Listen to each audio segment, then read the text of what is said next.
Hey, my friends. I'm Nemesis, and this is RN Homesteading.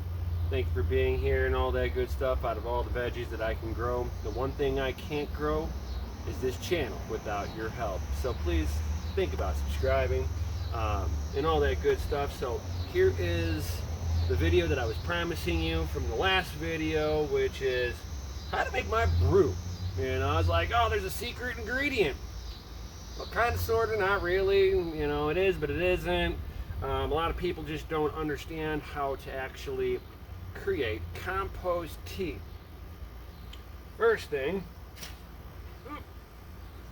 you want to locate and procure some of local compost. Don't get any compost that you can get at the big box office stores. If it comes in a plastic bag, I'm not saying ooh plastic bag. And that's not this rant. If it comes in a plastic bag and traveled, the microbiology that you're looking for is dead. There is no more food for it in there, and it more than likely got cooked to death in the back of a semi-truck.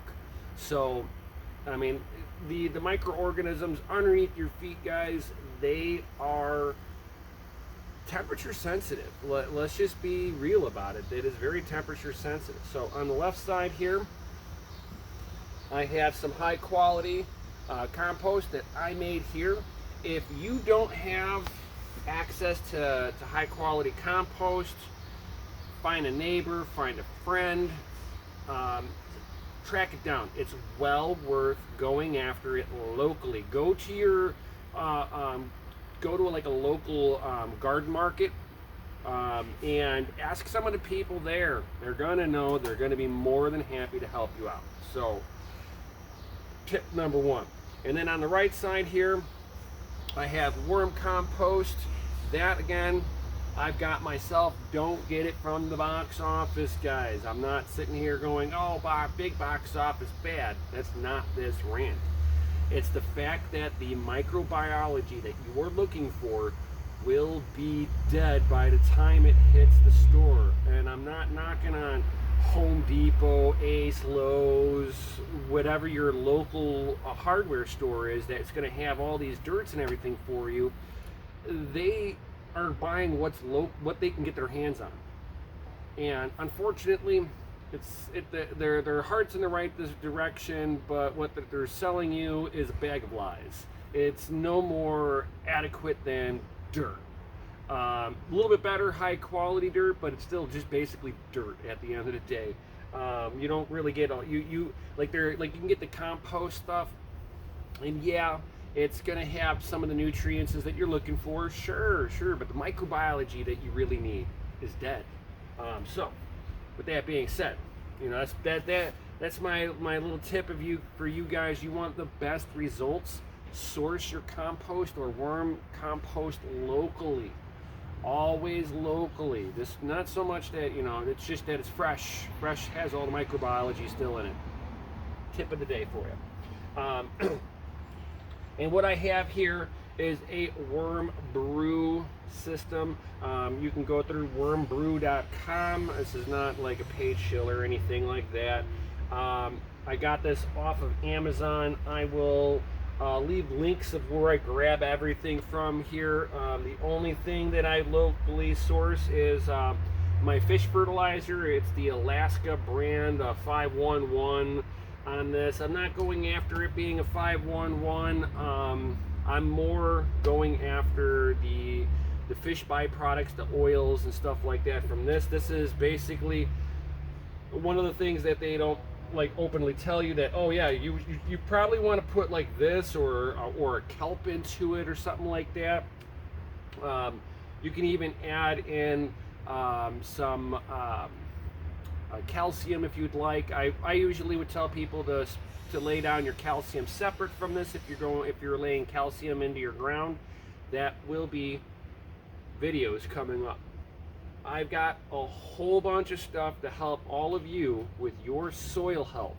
So you guys want to stay tuned here, because I'm going to be dropping some knowledge bombs that it doesn't matter what you are growing. This will work. It's working for the soil, not the plant.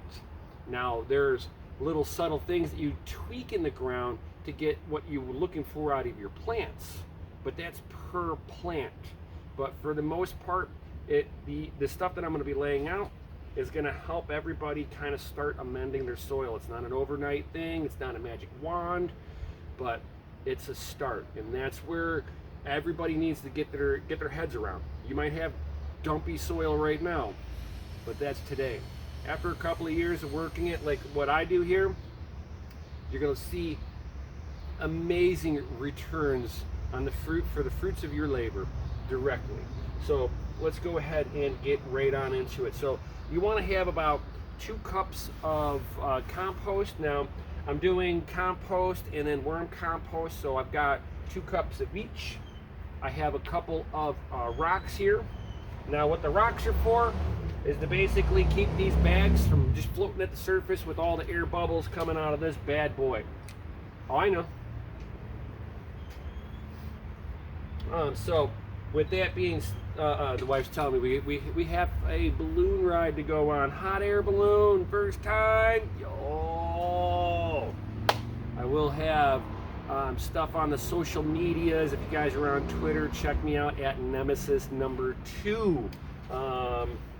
And check me out over there. I'll be posting pics over there of the hot air balloon ride tonight, guys. Yo. So, but I don't know when I'm going to be posting. This video will be posted this weekend, so I will post pictures of the hot air balloon as I drop this video. So stay tuned for that. So again, we're going to fill these bags up. These are basically like tea bags, and to go inside of here, place one of your butterfingers. Put a rock in the bottom of it. This way, again, it weighs the bag down, and then just go ahead and fill this up. Super simple, guys. This has got to be as easy as can be. Now I do filter this stuff out. I do screen it a little bit, and I do have a little screen over here, just so that it's not huge particles. You want as much water to material contact, so a small particle will be a lot better. Then you go ahead, tie it off the drawstring like that. It also has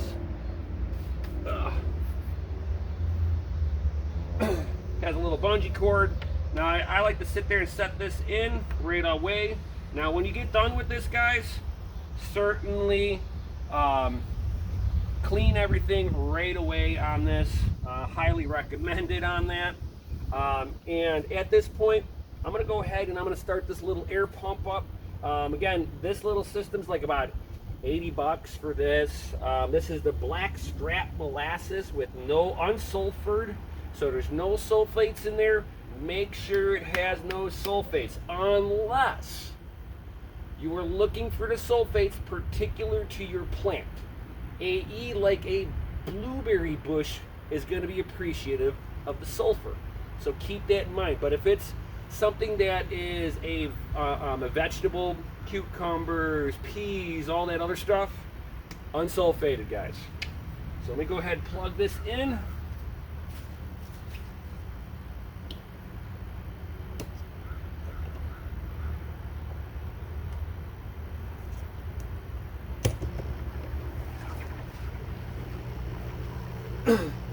And it just starts bubbling away. Now, keep this brew out of direct sunlight, and you're going to brew this for 24 hours, guys.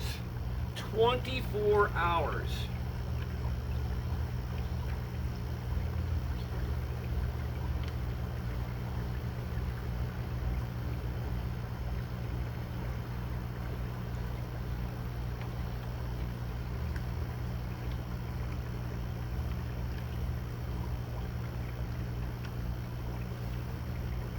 And go ahead and set up the next bag. Get this one nice and full. Drop a rock in it.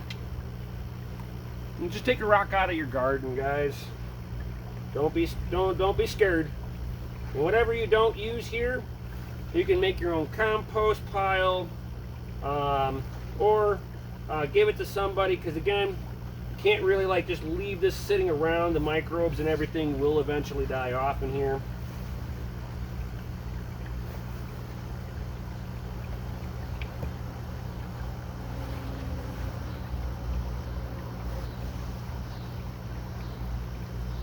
And for me, I'll put this extra stuff that I don't use back into the worm pile and be good to go.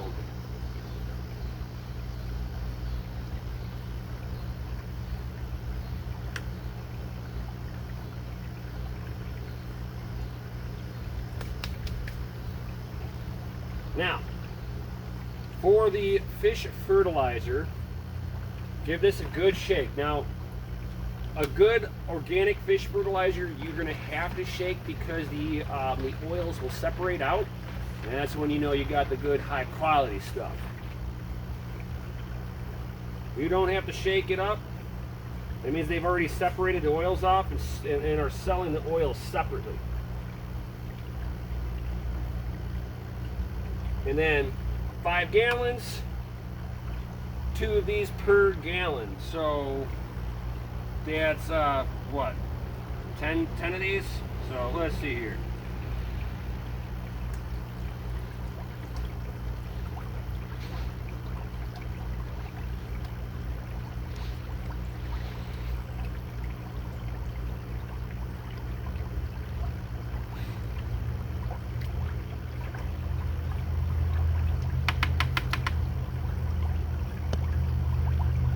Bam. And you already see it starting to foam up. That's a good sign. It means we got some biology being added in. Now, to feed them, black molasses, you want organic blackstrap molasses, like I was saying. You're going to want a 1/4 cup. It's about 4 to 5 tablespoons. And go ahead and put that in now.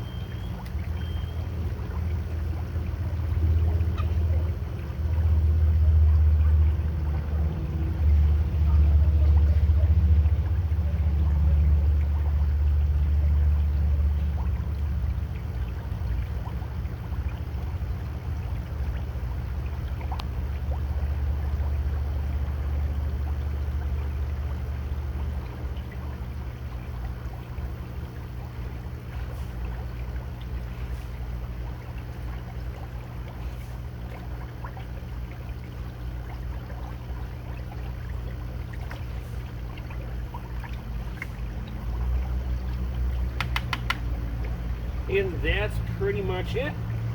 You let this brew for about 24 hours. If you know that your temperature is going to be below 70 degrees, it's going to, give it an extra 12 to 24 hours.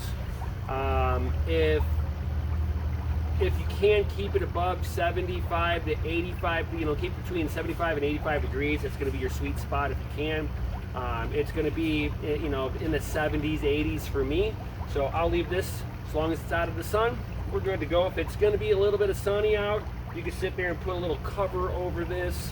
But as long as it's not just in direct sun the whole day, it can see a little bit of light, but you just don't want to have it just being drenched with the sunlight, because that will start to sterilize the solution a little bit. Sunlight is a good sterilization. So we're trying to make the microbiology, not kill it. So with that being said, thank you everybody for being here. I hope this helps you guys out being more successful gardeners. If you got any comments or questions, certainly drop them down below. And with that being said, everybody, thank you all for being here, and may your thumbs always be green.